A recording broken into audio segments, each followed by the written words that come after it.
Hola, bienvenidos a Esquina Literaria. Soy Yolanda Miranda y les estoy compartiendo la lectura de este libro de Animales a Dioses, breve historia de la humanidad de Yuval Noah Harari. Estamos en el capítulo número 15 que se llama El matrimonio de ciencia e imperio y el día de hoy vamos a leer Mapas vacíos. La mentalidad moderna de explora y conquista se halla perfectamente ilustrada en el desarrollo de los mapas del mundo o mapamundis. Numerosas culturas dibujaron mapas del mundo mucho antes de la época moderna. Evidentemente, ninguna de ellas conocía en realidad la totalidad del mundo. Ninguna cultura afroasiática sabía de América y ninguna cultura americana sabía de Afroasia, pero las regiones desconocidas se omitían simplemente, o bien se llenaban de monstruos y maravillas imaginarios. Tales mapas no tenían espacios vacíos y daban la impresión de que había una gran familiaridad con el mundo entero.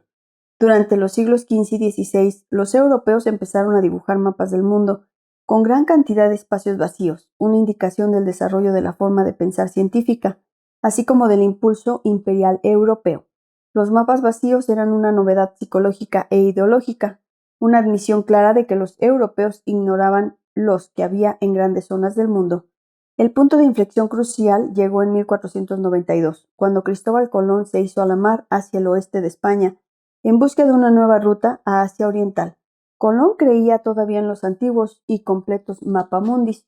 Utilizándolos, Colón calculó que Japón debía de hallarse a unos 7,000 kilómetros al oeste de España, pero en realidad más de 20,000 kilómetros y un continente entero y desconocido separaban Asia Oriental de España.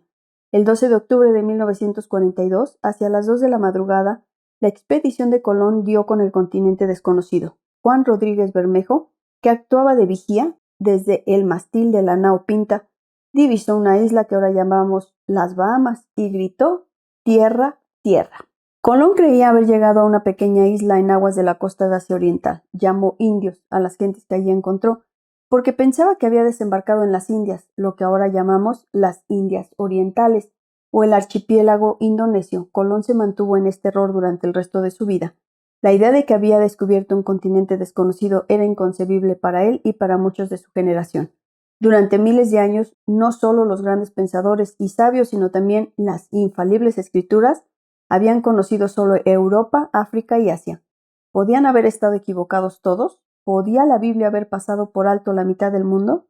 Sería algo así como si en 1969, en su camino hacia la Luna, el Apolo 11 se hubiera estrellado en una luna hasta entonces desconocida que orbitara la Tierra y que todas las observaciones previas no hubieran conseguido detectar. En su negativa a admitir ignorancia, Colón era todavía un hombre medieval. Estaba persuadido de que conocía todo el mundo e incluso su trascendental descubrimiento no consiguió convencerlo de lo contrario. El primer hombre moderno fue Amerigo Vespucci, un marino italiano que tomó parte en varias expediciones a América en los años 1499-1504. En 1502 y 1504 se publicaron en Europa dos textos que describían dichas expediciones y se atribuyeron a Vespucci. Dichos textos aducían que las nuevas tierras descubiertas por Colón no eran islas en aguas de la costa de Asia Oriental, sino todo un continente desconocido por las escrituras, los geógrafos clásicos y los europeos contemporáneos. En 1907, convencido por estos argumentos, un respetado cartógrafo llamado Martin Waldemüller publicó un mapamundi actualizado, el primero en mostrar que el lugar en el que las flotas europeas que navegaban hacia el oeste habían desembarcado era un continente separado. Después de dibujarlo creyendo equivocadamente que Amerigo Vespucci había sido la persona que lo había descubierto, Waldesmüller dio nombre al continente en su honor, América. El Papa de Waldesmüller se hizo muy popular y fue copiado por otros muchos cartógrafos, lo que extendió el nombre que había dado a la nueva tierra. Existe cierta justicia poética en el hecho de que una cuarta parte del mundo y 2 de sus 7 continentes hayan recibido el nombre de un italiano, poco conocido, cuya única contribución a la fama es que tuvo la valentía de decir: «No lo sabemos».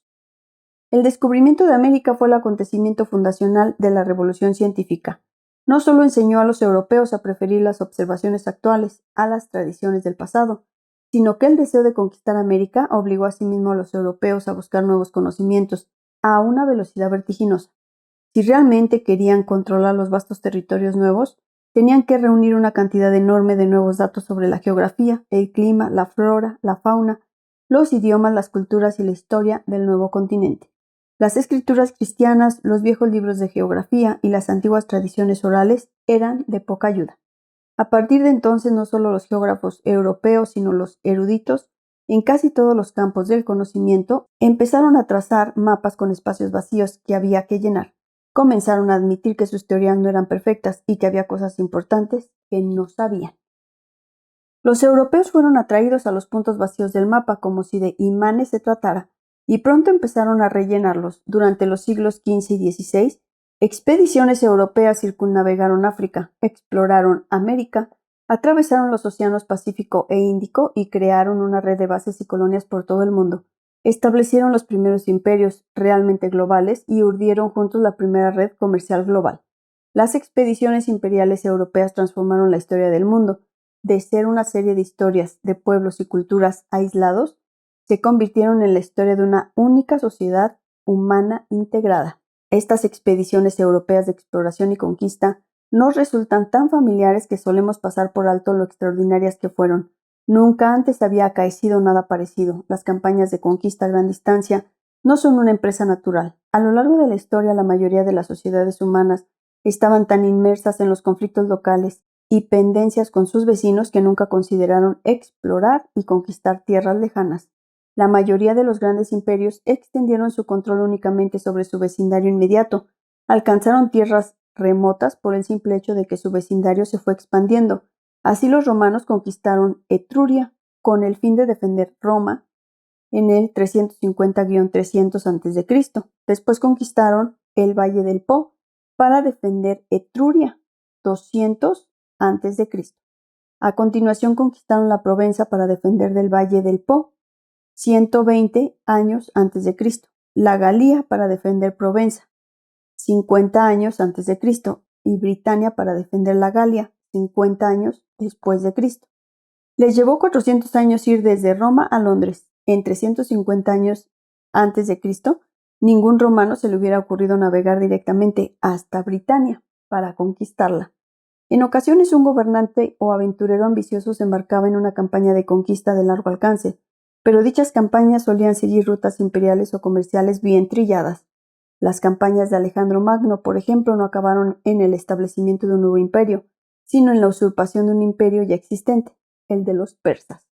Los precedentes más cercanos de los imperios europeos modernos fueron los antiguos imperios navales de Atenas y Cartago y el imperio naval de Majapahit, que dominó gran parte de Indonesia en el siglo XIV. Pero incluso estos imperios rara vez se aventuraban en mares desconocidos. Sus hazañas navales eran empeños locales, cuando se comparan con las empresas de los europeos modernos. Muchos expertos aducen que los viajes del almirante Shen He de la dinastía Ming de China fueron precursores de los viajes europeos de descubrimiento y los eclipsaron. Entre 1405 y 1433, Zheng He dirigió 7 enormes armadas desde China hasta los extremos más lejanos del Océano Índico. La mayor de ellas comprendía casi 300 barcos y transportaba cerca de 30.000 personas. Visitaron Indonesia, Sri Lanka, la India, el Golfo Pérsico, el Mar Rojo y África Oriental.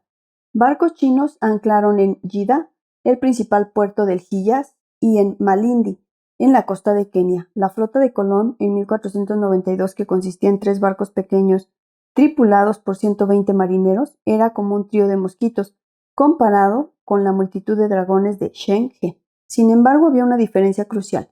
Zheng He exploraba los océanos y ayudaba a los gobernantes pro-chinos, pero no intentaba conquistar o colonizar los países que visitaba. Además, las expediciones de Zheng He no estaban profundamente arraigadas en la política y la cultura chinas. Cuando la facción gobernante de Beijing cambió durante la década de 1430, los nuevos jefes supremos pusieron fin abruptamente a la operación. La gran flota fue desmantelada, se perdió un conocimiento técnico y geográfico crucial, y ningún otro explorador de la misma talla y con los mismos medios se hizo nunca más a la mar desde un puerto chino.